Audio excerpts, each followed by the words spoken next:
Ndugu zangu, jengine ambalo nataka nizungumze nanyi leo ni swala la utulivu wa kisiasa na amani ya nchi yetu. Tunaingia kipindi cha uchaguzi.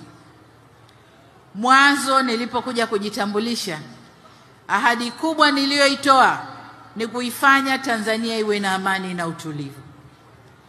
Na nilipotembelea kisiwa cha Pemba, kubwa waliloniomba wazee wa Pemba kufanya uchaguzi kwa amani na utulivu. Na hili ndilo nalotaka nilitilie mkazo. Tunakwenda kwenye uchaguzi mkuu kwenye nchi yetu. Ninawaomba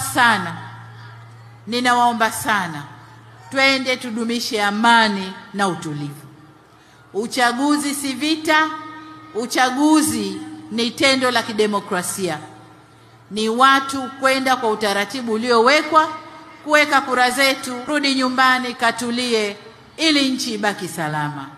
Sasa si muda wote kushika silaha kunaleta suluhisho. Si muda wote. Muda wote kushika silaha yoyote, iwe ya moto iwe ile ya kimila na kijadi, hakuleti suluhisho la maana. Niwaombe sana ndugu zangu wote wanaotusikiliza, amani na utulivu wa nchi yetu ni jambo la muhimu zaidi kuliko mengine yote, na hasa wakati huu wa uchaguzi.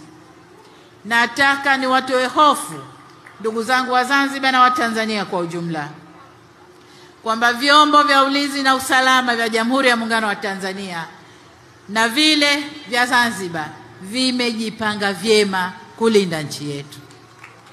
Sasa hutaki kishindo, kapige kura, rudi nyumbani, tulia.